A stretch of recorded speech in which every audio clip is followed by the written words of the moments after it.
Yes, folks, it's Tales from the Jails with John G. Sutton. Do please like and subscribe. It's down there, folks. Yeah, just clickety-click every trip. Who used to say that? I know. Oh then, no then, guys and gals. Anyway, I'm going to talk today about a riot that occurred, not the Strangeways riot, but a rooftop demonstration kind of riot at Wormwood Scrubs. And it was late 1975. Could have been early 1976, actually. Anyway, what happened was, I'll tell you where it all started. I was given the detail by the senior security officer, a principal officer at Wormwood Scrubs, to search a number of cells on D Wing. That was the lifers long-term wing at Wormwood Scrubs. So I had another officer with me, so we set out and we had a list of cells to search, reported to the principal officer in charge of D-Wing, and told him why we were there to search these cells, and guess what he said? He said, listen lads, he said, don't bother about that. He said, go into the card home and that's little canteen cafe, you know. He said, get yourself a coffee there. There's newspapers in there, today's newspapers. He said, have a read of the newspapers, a cup of coffee. He said, bring your documents to me, I'll sign them. I said, I'm asking you where this inmate is and his location. I said, I've got his cell number, but where is he? He said, I've told you, go and have a coffee and read the newspapers and I'll sign. I said, that's not why I'm here. I'm not here to drink coffee and read newspapers. I'm here to search this cell. I said, anyway, I'll go and find him myself. So I made some inquiries on the landings. They said, oh, he's in a Spanish language class. All right. Spanish language class, eh? With a Spanish language teacher. So I went into the classroom, which was located right at the end of D-Wing, and shouted his name out, but I've forgotten his name now. He stood up, he said, I'm in the class, what do you want? I said, you're coming with me, I'm searching your cell. I'm not having you effing searching my cell. I said, it's not a request, you know. I said, I'm here on behalf of the head of security at Wormwood Scrubs, and I've got orders to search your cell, so that's what we're going to do. Oh no, I'm not going, he said. Piss off. So I was a young man, you know. I'm not really too keen on prisoners telling me to piss off.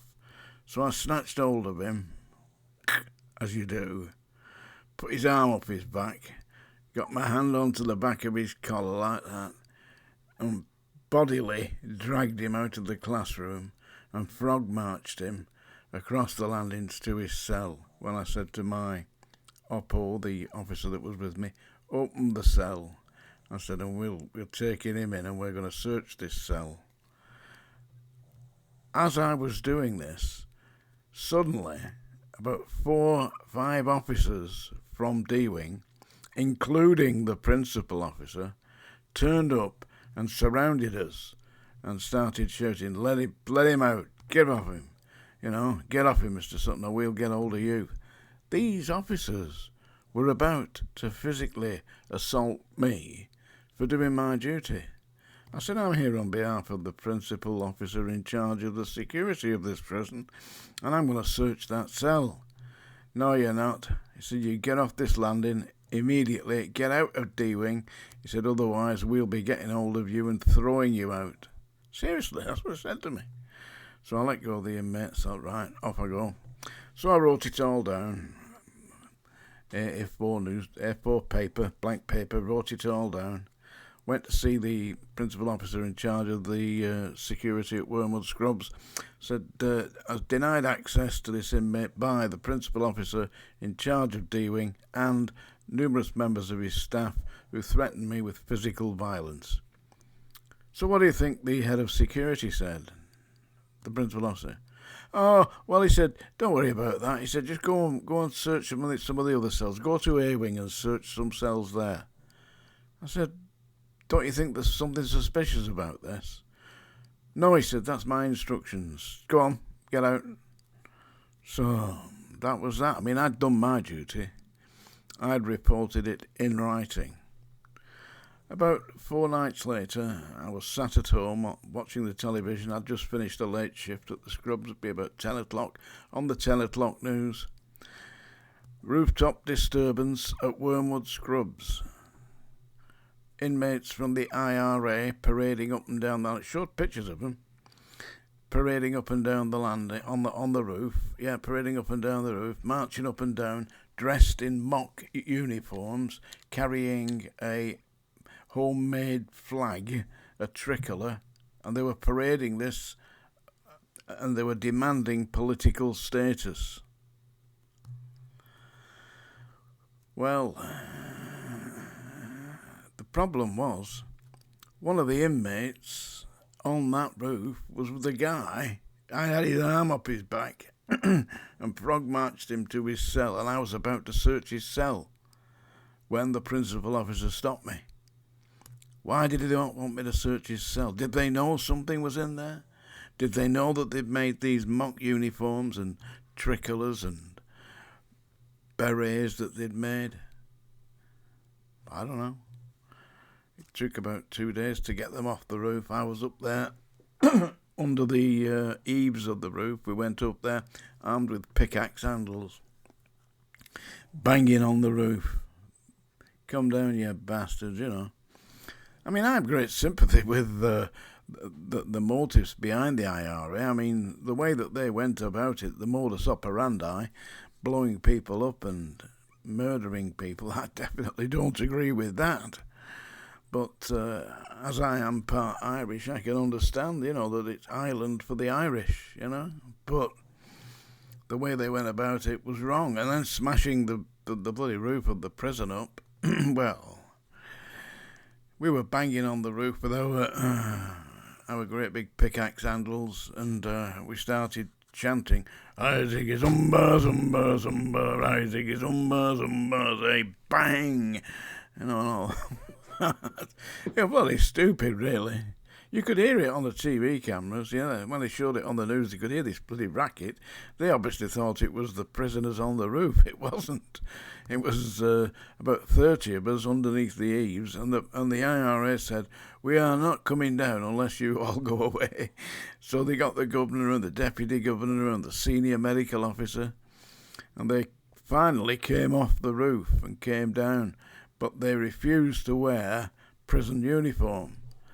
So they said, well, take off those fake uniforms that you've got on.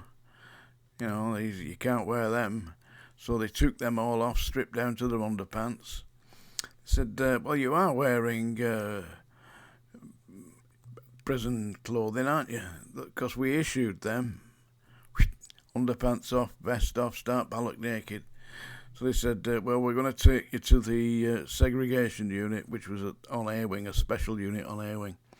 So they got them blankets, and they put the blankets round, and we said to them, hey, check your blankets.